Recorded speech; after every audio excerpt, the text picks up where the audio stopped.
Hi friends, Hindi recorded channel में आप सभी का स्वागत है।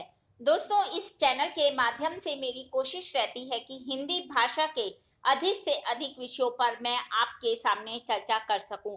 उसी के अंतर्गत हम समय समय पर गद्यांशों और पद्यांशों की व्याख्या, संदर्भ सहित व्याख्या करते रहते हैं।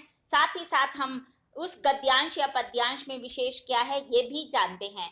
आज के अध्याय में भी हम रस आखेटक आखेटक और मेले का ऊंट निबंध के दो गद्यांशों की व्याख्या पर चर्चा करेंगे। दोस्तों, जब भी आप किसी गद्यांश की व्याख्या करते हैं तो आपको सबसे पहले तो उस गद्यांश में प्रयोग किए गए शब्दों के अर्थ आने जरूरी होते हैं।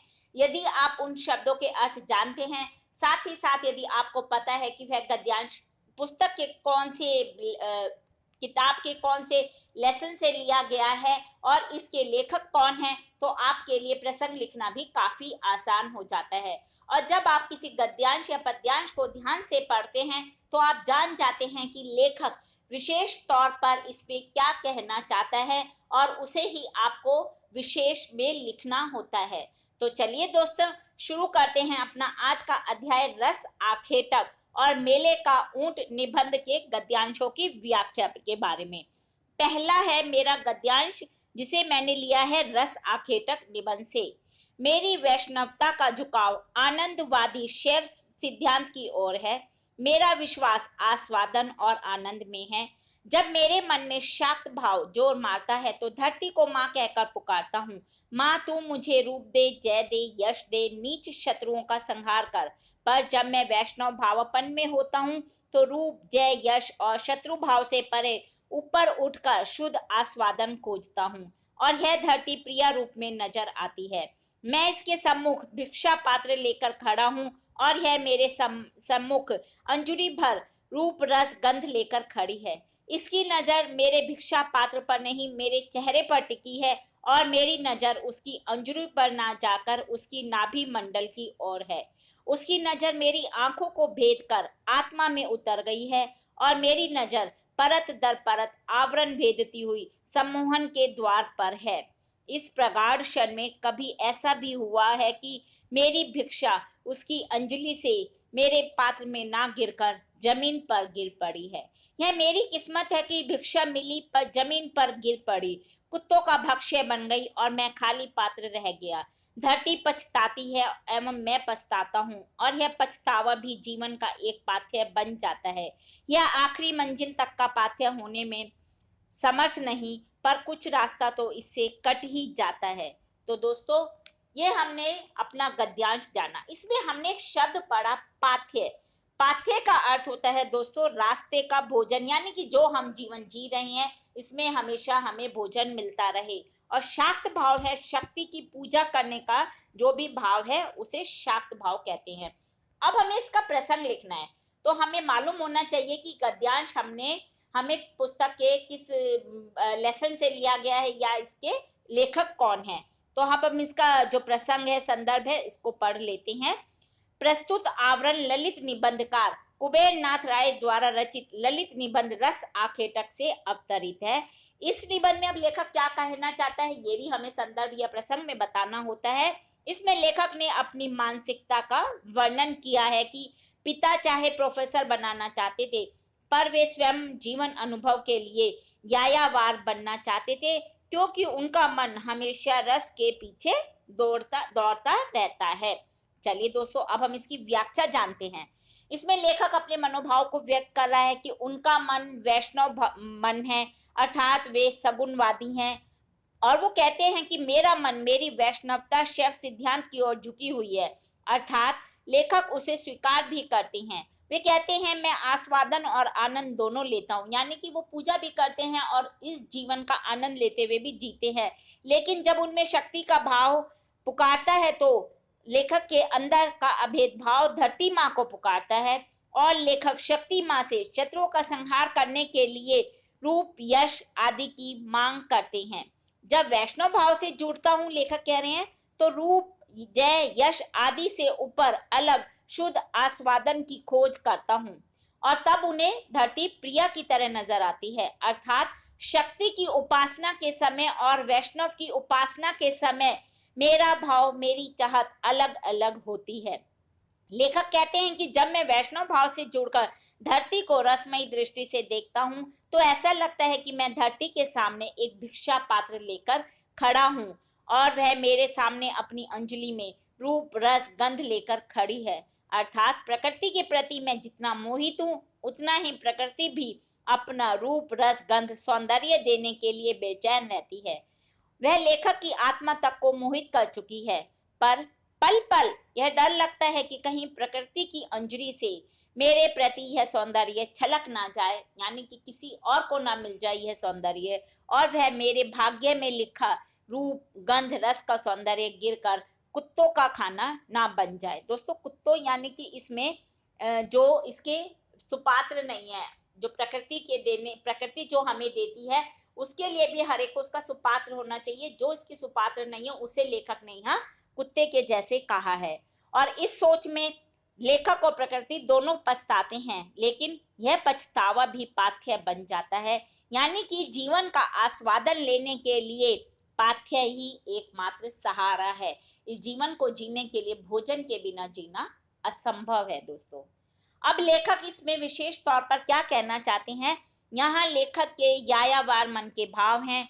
लेखक कोरा कल्पनावादी और आदर्शवादी है। उन्होंने इस गद्यांश में तत्सम शब्दावली और विश्लेषणात्मक शैली का प्रयोग किया है। लेखक रूप रस गंध के आस्वादक हैं और प्रकृति सौंदर्य का सुख दुख अपात्रों को मिलता है, जिन्हें लेखक ने इस गद्यांश में कुत्ता कहकर संबोधित किया है। चलिए दोस्तों, अब हम अपना दूसरा गद्यांश पढ़ते हैं, जिसे हमने लिया है मेले का ऊंट निबंध से।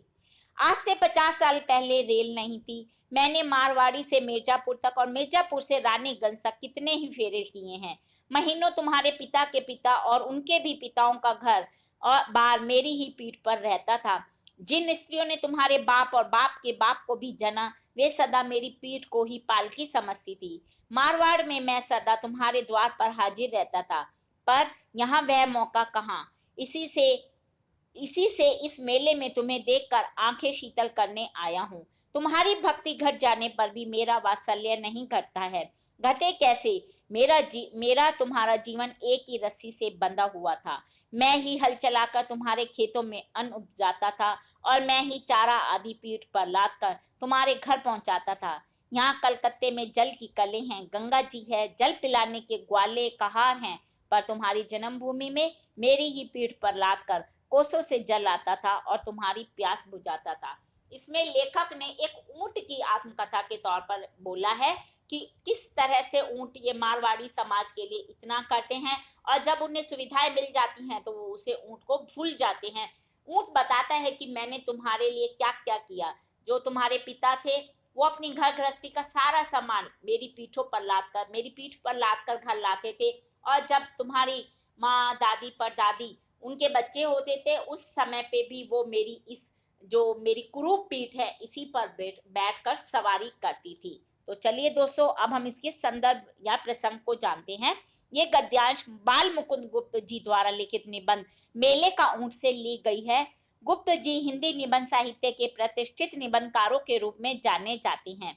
इस निबंध में गुप्त जी की नाराजगी का केंद्र उस समय कलकत्ता में बसने वाला वह मारवाड़ी समाज है जो अंग्रेजी सभ्यता की चकाचौंध में अपने अतीत और संस्कृति को भूल रहा है।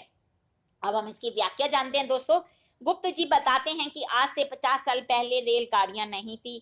मारवाड़ से मिर्जापुर और मिर्जापुर से राठी गेजे तक चक्कर ऊंट ही लगाते थे।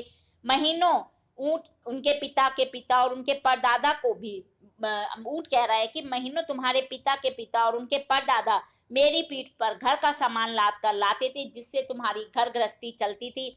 जिन स्त्रियों ने तुम्हारे पिता और उनके पिता को भी जन्म दिया वे भी मेरी ही इस कुरूप पीठ को पालकी समझकर इस पर बैठती थी। मारवाड़ में सदा मैं तुम्हारे दरवाजे पर बंधा रहता था, लेकिन अब ऐसा नहीं है। मैं इस मेले में तुम्हें देखकर अपनी आंखें ठंडी करने आया हूँ। तुम्हारे लिए मेरी उपयोगिता घट जाए, लेकिन मेरा स्नेह तुम्हारे लिए आज भी वैसा ही है। वह एक ही रस्सी से बंधा हुआ मैं ही खेतों में हल चलाकर अन्न उपजाता था और मैं ही चारा आदि पीठ पर लाद कर तुम्हारे घर पहुंचाता था। यानी कि एक ऊंट उनके घरों के कितने काम किया करते थे। यहाँ कलकत्ता में जो मारवाड़ी समाज बस गया है, वहां पे तो जल भी मिल रहा है और गंगा जी भी बहती हैं और जल पिलाने के लिए ग्वाले भी हैं, कहार भी हैं। कहार कहते हैं दोस्तों, परंपरा से पानी भरने तथा डोली आदि ढोने वाले एक जाति होती है, उनको कहते हैं। तो वहां पे तो ये सब भी हैं। पर तुम्हारी जन्मभूमि में ऐसा नहीं था, वहां पे पानी ऐसे नहीं था। तब पानी भी मेरी ही पीठ पर लाद कर कोसों से भरकर लाया जाता था और तुम सबकी प्यास बुझाता था। तो दोस्तों, ये हमने मेले का ऊंट निबंध के गद्यांश की व्याख्या जानी। अब हम इसका विशेष, इसमें लेखक विशेष तौर पर क्या कहना चाहता है। गुप्त जी द्वारा मारवाड़ियों के प्रति गहरा अफसोस जताया गया है कि ये अपने अतीत और संस्कृति को भूल रहे हैं। ऊंट की कर्तव्य परायणता आज भी उसके अंदर है, वह अपनी व्यथा से परिचित करा रहा है। इसकी भाषा सरल, परिष्कृत, परिमार्जित एवं परिनिष्ठित है। वाक्य विन्यास कहीं कहीं लंबा जान पड़ता है और यहाँ भावनात्मक विचार प्रधान शैली का प्रयोग किया गया है। विषय वर्तमान से जुड़ा हुआ है और गद्यांश में ऊंट का अतीत, वर्तमान और भविष्य पर प्रकाश डाला गया है। यानी कि अतीत में वो क्या करता था और अब वो क्या कर रहा है। इस गद्यांश में उर्दू शब्दावली का प्रयोग किया गया है, साथ ही साथ मुहावरों का प्रयोग भी लेखक ने सफलतापूर्वक किया है। तो दोस्तों, ये हमने जाने आज के अध्याय के मेले का रस आखेटक और मेले का ऊंट निबंध से लिए दो गद्यांशों की व्याख्या के विषय में। हिंदी भाषा के और भी प्रमुख विषयों पर हम अपने आगे के अध्याय में समय समय पर चर्चा करते रहेंगे। उसको सुनने के लिए दोस्तों आपको मेरे इस चैनल को लाइक और सब्सक्राइब करना होगा। धन्यवाद दोस्तों, आपका दिन शुभ हो।